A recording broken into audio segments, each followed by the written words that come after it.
Assalamualaikum warahmatullahi wabarakatuh. Sebelum kita mulai majelis taklim kita awali dulu dengan baca surat Al-Fatihah. Dengan niatan mudah-mudahan yang kita pelajari bisa bermanfaat dan membawa barokah. Ala niyatina sholihah wa ala ma nawahu salafus sholih bijahi sayyidi rasul sallallahu alaihi wasallam. Al-Fatihah. Alhamdulillahirabbil alamin arrahmanir rahim maliki yaumiddin iyyaka na'budu wa iyyaka nasta'in shiratal mustaqim shiratal ladzina an'amta 'alaihim. Bismillahirrahmanirrahim.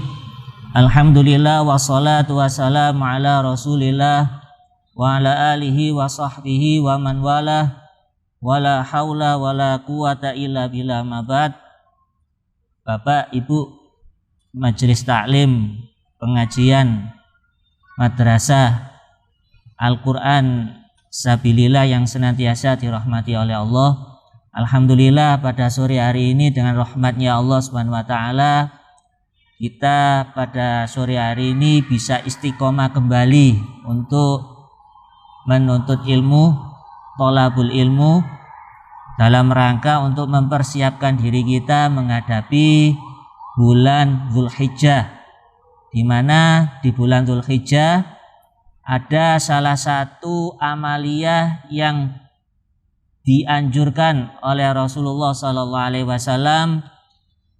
Beliau pernah menyampaikan kalau sudah datang bulan Dzulhijjah ada salah satu amaliyah yang amat besar yang tidak semua umat beliau itu bisa melaksanakan, yaitu ibadah kurban atau menyembelih hewan untuk disedekahkan kepada kaum fakir maupun kaum miskin. Oleh karena itu, pada kesempatan sore hari ini, mari kita bersama-sama untuk mendalami sekelumit ilmu, ya, agar apabila kita yang ditakdirkan oleh Allah untuk berkorban tidak menyalahi aturan syariat. Artinya korban kita menjadi korban yang sah dan bukan korban yang ditolak atau batal. Kenapa demikian? Karena hal tersebut sesuai dengan perintahnya Rasulullah SAW sendiri. Man aradad dunya fa'alaihi bil ilmi wa man aradal akhirah fa'alaihi bil ilmi. Barang siapa yang menginginkan urusan dunia itu menjadi urusan yang sukses, maka wajiblah dia berdasarkan dengan ilmu. Begitu pula apabila kepingin urusan akhirat, maka dia wajib berdasarkan ilmu. Di sini sudah ada Bapak Ibu makalahnya mengenai kurban. Baik, kita mulai Bapak Ibu, nggih. Ibadah kurban sebenarnya salah satu ibadah yang disunahkan oleh Rasulullah SAW ketika sudah datang bulan Dzulhijjah. Tetapi tidak semua bulan Dzulhijjah, hari-hari di bulan Dzulhijjah itu dianjurkan atau disunahkan untuk menyembelih hewan kurban. Hanya ada batasnya, yaitu tanggal 10 Dzulhijjah. Ditambah 3 hari, yaitu tanggal 11, 12, dan 13, yang biasa disebut dengan hari tasyrik. Kemudian perlu diketahui bahwasanya syariat penyembelihan hewan kurban itu sebenarnya sudah ada sejak zamannya Nabi Adam. Jadi sejak Nabi Adam memang sudah ada syariat penyembelihan hewan kurban. Cuma tata caranya, terus pentasorufannya atau pembagiannya itu beda dengan syariat yang dibawa oleh Nabi Muhammad SAW. Bahkan sebabnya itu pun beda. Jelas ya? Fungsinya sama. Fungsinya sama, yaitu taqarrub ilallah, untuk mendekatkan diri kepada Allah. Kalau zamannya Nabi Adam itu diawali dengan kasus pembunuhan yang dilakukan oleh putra beliau, yaitu Qabil terhadap Habil. Jadi pembunuhan Qabil terhadap Habil. Nah, sebagai kafarat penebus dosa, sebagai kafarat atau penebus dosa yang dilakukan oleh Qabil, akhirnya Allah memerintahkan melalui Nabi Adam supaya Qabil itu menyembelih hewan kurban. Akhirnya disembelih hewan kurban. Kemudian apakah dibagikan kepada fakir miskin? Enggak, Bu, Pak. Kenapa? Karena waktu itu enggak ada. Enggak ada yang namanya manusia selain Qabil, Habil, dan saudara kembarannya itu perempuan. Nah, diapakan setelah disembelih? Ditaruh di sebuah bukit. Kemudian Allah memerintahkan petir untuk menyambar korban tersebut. Jadi cukup seperti itu sebagai penebus atau kafarat dosa yang pernah dilakukan oleh Qabil karena membunuh siapa? Saudaranya, itu Habil. Jelas ya? Kemudian nabi-nabi lainnya juga sama. Caranya tentunya beda. Kenapa? Karena tiap nabi, tiap rasul itu punya syariat atau tata cara sendiri. Kemudian berlanjut kepada siapa? Yang terkenal dalam surat As-Saffat, yaitu Nabi Ibrahim alaihissalam. Nabi Ibrahim alaihissalam diuji sama Allah Subhanahu wa taala. Yang sekian tahun beliau tidak punya keturunan. Tiba-tiba punya keturunan, kemudian beranjak sudah balik, tiba-tiba Allah menguji siapa? Nabi Ibrahim. Dengan memerintahkan Nabi Ibrahim, di dalam Al-Quran ceritakan Nabi Ibrahim menerima wahyu melalui mimpi, perintahnya. Supaya apa? Supaya menyembelih putra kesayangannya, yaitu Ismail alaihissalam. Yang namanya nabi, yang namanya rasul itu punya sifat namanya amanah. Tidak mungkin khianat. Seketika itu langsung yang namanya Nabi Ibrahim mengabarkan kepada putra beliau, yaitu Ismail. Setelah bincang-bincang sama putranya bersedia dengan ikhlas untuk dijadikan kurban sesuai perintahnya Allah kepada Nabi Ibrahim, yaitu ayahnya Nabi Ismail alaihissalam. Kemudian dilaksanakan. Sebelum tersembelih, ternyata Allah mencegah. Akhirnya Allah Subhanahu wa taala mengganti tata caranya, yaitu dengan menyembelih hewan kurban. Akhirnya diturunkanlah seekor domba yang amat besar. Kemudian disembelih oleh Nabi Ibrahim dan dagingnya dibagikan kepada fakir miskin. Berlanjut, akhirnya diteruskan oleh Nabi kita Nabi Muhammad sallallahu alaihi wasallam. Cuma perlu diingat, pensyariatan pertama kali penyembelihan hewan kurban ketika tanggal 10 Dzulhijjah yang dibawa oleh Nabi Muhammad sallallahu alaihi wasallam itu terjadinya sejak tahun kedua Hijriyah. Jadi tahun pertama Hijriyah, kalau mendengar tahun Hijriyah, tahun pertama, kedua, berarti otomatis setelah beliau di mana Ibu Bapak? Pindah ke mana? Ke Madinah. Jadi setelah beliau pindah ke Madinah. Di tanggal tahun kedua ini terlaksananya penyembelihan hewan kurban. Jelas ya? Berarti pertama kali pensyariatan penyembelihan hewan kurban tanggal 10 Dzulhijjah itu terjadi pada tahun kedua Hijriyah. Jelas ya? Kemudian apa sih hukumnya penyembelihan hewan kurban? sebelum membahas tentang hukumnya penyembelihan hewan kurban yang ada pada tanggal 10, 11, 12, dan 13, kita harus tahu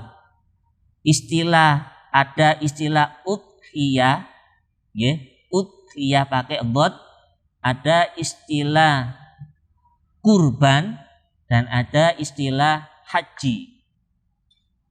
Saya ulangi, ada istilah udhiyah pakai hak, pakai dhad, udhiyah.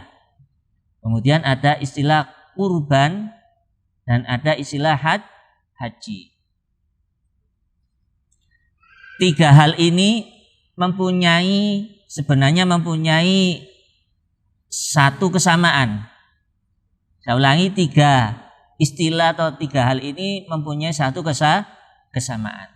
Kesamaannya apa? Sama-sama disyariatkannya penyembelihan hewan kurban.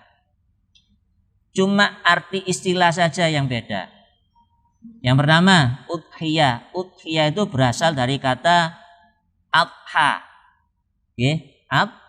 Adha, yang artinya hewan yang disembelih. Lalu ada istilah Idul Adha. Idul berasal dari kata idun yang berarti kembali. Kalau Idul Adha berarti kembali merayakan hari penyembelihan hewan kurban. Jelas ya? Kemudian ada istilah lagi kurban, atau bisa disandingkan Idul Kurban. Kurban itu sendiri berasal dari kata Arab qoroba yakrubu kurbanan. Qoroba yakrubu kurbanan. Yang punya arti apa, Bu? Pak, mendekatkan diri. Jadi Idul Kurban berarti kembali mendekatkan diri kepada Allah. Dengan cara apa? Menyembelih hewan kurban. Kemudian ada satu lagi istilah namanya Idul Haji. Idul Haji. Tadi Id namanya kembali. Haji berarti menjalankan ibadah haji. Berarti kembali melakukan ibadah haji. Kok bisa? Iya, haji itu cuma satu kali, pekerjaannya satu kali satu tahun. Dalam setahun. Tidak bisa dilakukan haji itu setiap hari, setiap bulan, setiap minggu. Tidak bisa, cuma ada batas waktunya, yaitu Ashhurul Ma'lumat, yaitu bulan Syawal, Dzulhijjah, Dzulqa'dah, dan Dzulhijjah. Jadi bulan Syawal, bulan Dzulqa'dah, dan bulan Dzulhijjah. Jelas ya? Berarti punya kesamaan tiga istilah tersebut. Sama-sama apa, Bu? Pak? Sama-sama melakukan penyembelihan hewan kurban. Cuma namanya saja beda. Cuma di Indonesia biasanya yang familiar cuma dua, Bu. Pak, Idul Adha sama Idul Kurban. Kalau di Saudi sana, di selain Indonesia, yang familiar atau yang termasyhur adalah Idul Adha. Yaumul Udhiyah biasanya. Yaumul Udhiyah. Hari penyembelihan hewan kurban. Jelas ya? Jadi Bapak Ibu jangan bingung kalau misalnya panjenengan ten Malaysia kok perkataan Idul Kurban itu tidak ada. Kok pakai Idul Adha. Di Indonesia kok ada yang Idul Kurban, sama saja sebenarnya. Samanya apa?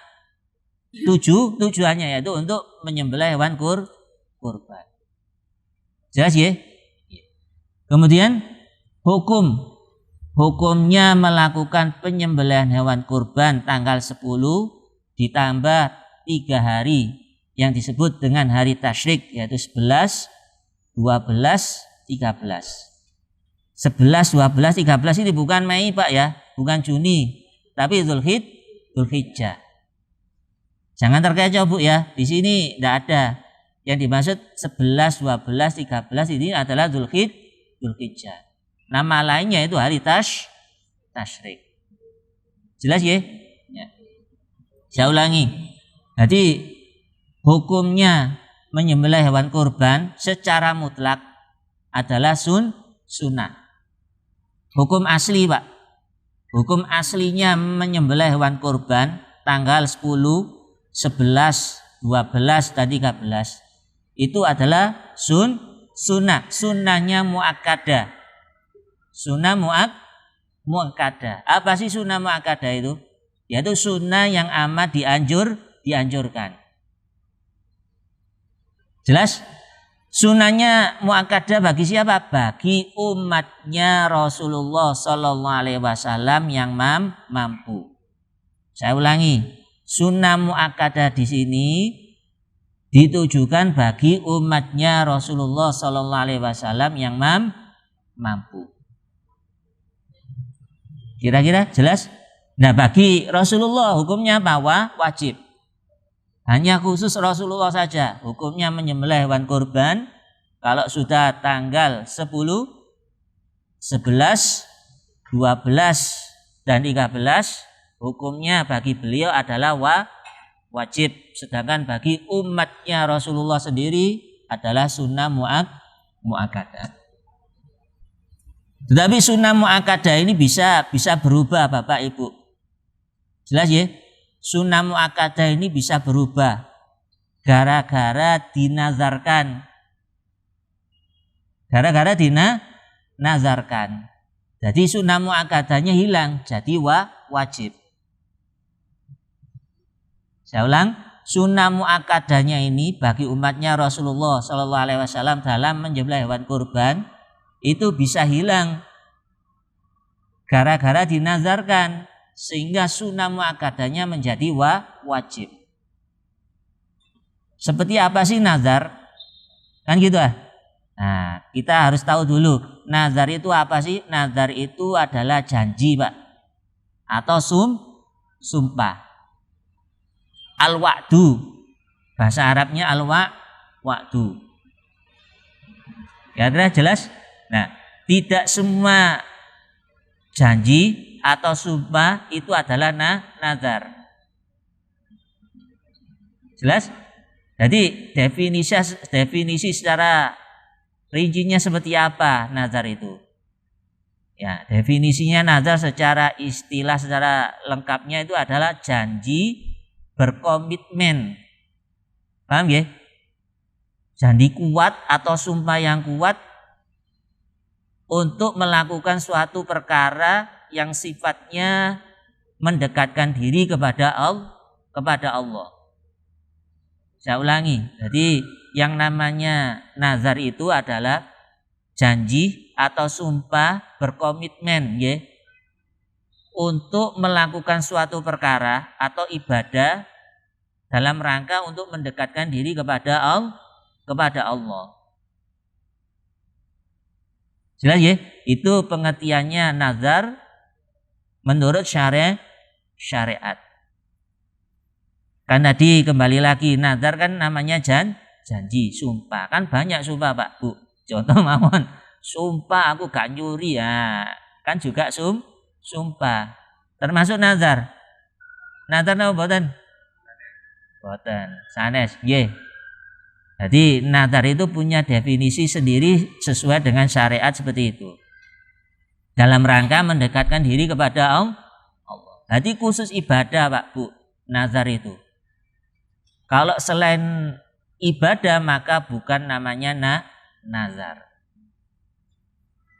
Kira-kira jelas? Jelas ya? Nah, kemudian nazar itu cuma berfungsi dalam ibadah yang selain pertama yang bukan haram. Perkara yang haram tidak berlaku. Contoh, nggih. Engko nek 7 hari ini ibuku mati, tak tahlilan ambek suguhane bir bintang.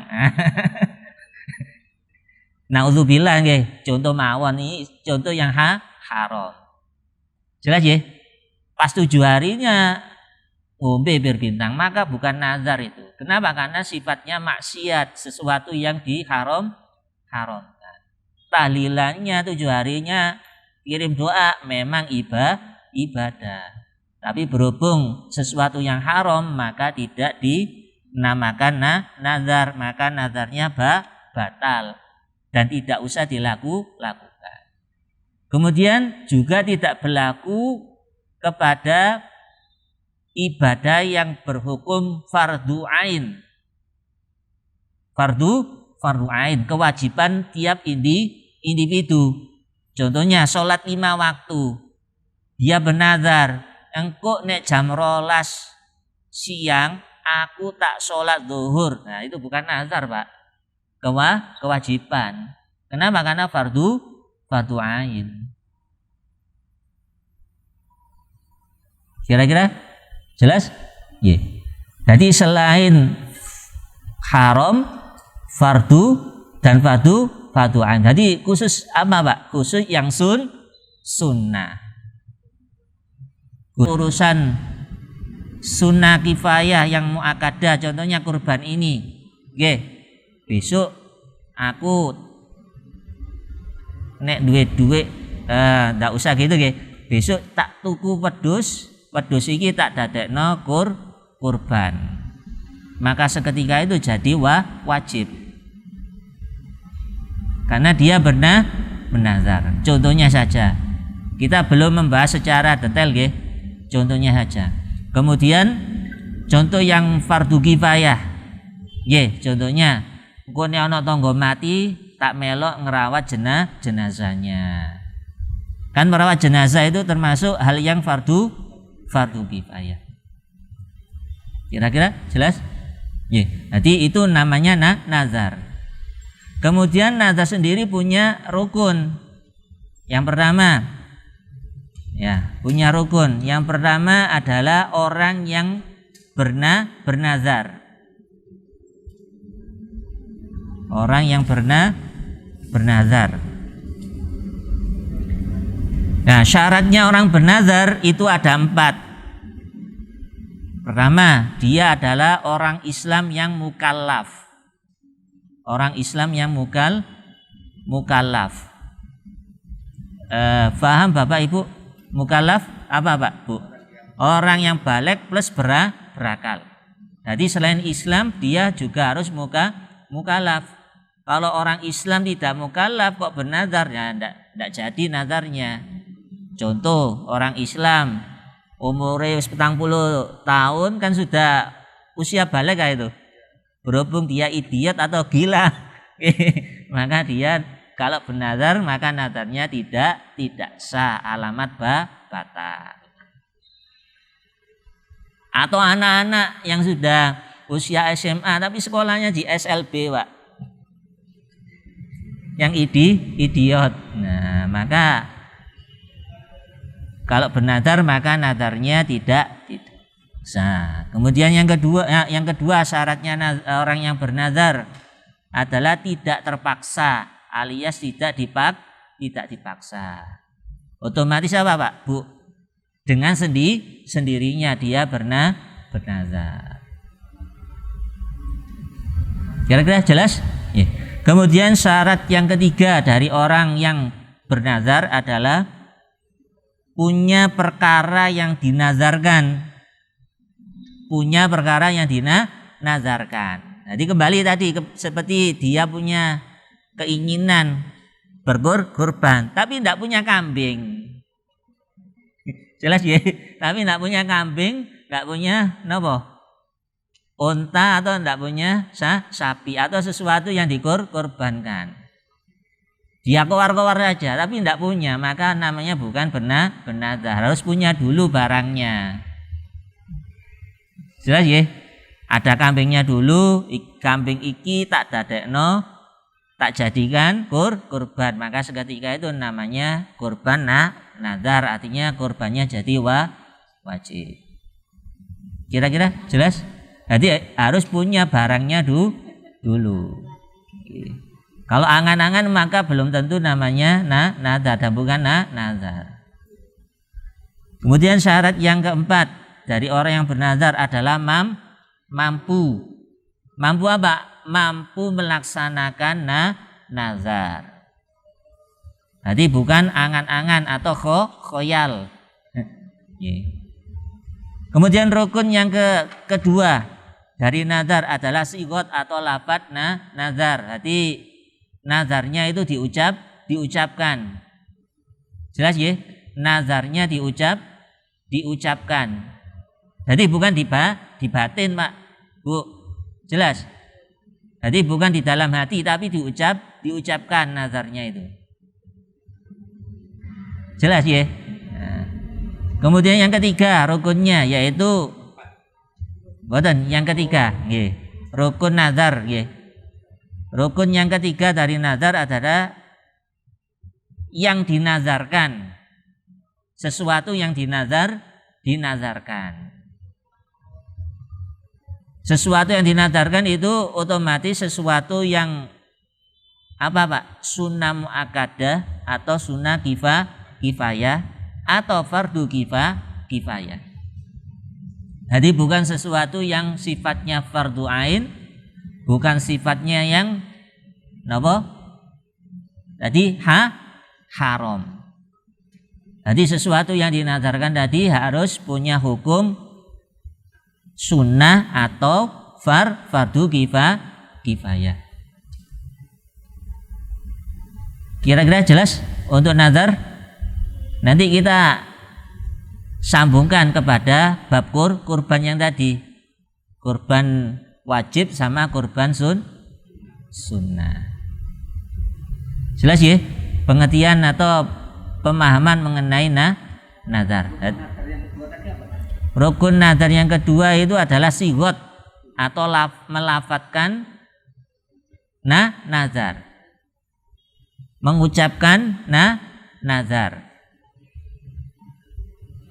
Jadi bukan dikerentek, Pak, Bu. Jelas ya? Jadi diucapkan, contohnya saya kalau lulus ujian, jelas ya? Saya bernazar puasa 1 hari. Nah, kan gitu. Diucapkan. Meskipun hanya sendirian tanpa ada orang lain. Kira-kira jelas? Itu namanya nazar. Jelas, Pak ya? Ya, jadi rukunnya nazar ada 3. Orang yang bernazar, sigot atau mengucapkan nazar, dan yang ketiga sesuatu yang dinazarkan. Mungkin itu saja dulu, Pak ya, Bu. Insya Allah kita lanjutkan minggu depan ya, untuk mengenai bab kurbannya. Insya Allah sebelum pelaksanaan Idul Kurban sampun tuntas, Pak. Mudah-mudahan sedikit demi sedikit ilmu yang kita pelajari bisa menyelamatkan diri kita, lebih-lebih menghadapi ibadah Idul Kurban. Sampun, wallahu a'lamu bissawab. Mari kita tutup dengan baca surat Al-Fatihah. A'udzubillahi minasyaitonirrajim. Bismillahirrahmanirrahim. Alhamdulillahirabbil alamin arrahmanir rahim maliki yaumiddin. Iyyaka na'budu wa iyyaka nasta'in. Shiratal mustaqim shiratal ladzina an'amta 'alaihim. Kurang lebihnya mohon maaf. Wassalamualaikum warahmatullahi wabarakatuh. Ayo bayar zakat fisabilillah. Ayo rajin infak fisabilillah. Jangan kemana-mana, di sini saja. Tunaikan zakat fisabilillah. Jangan kemana-mana, di sini saja. Salurkan infak fisabilillah. Arek Malang bayar zakat di Lazi Sabilillah. Lazi Sabilillah, mantap di hati. Mantap di hati.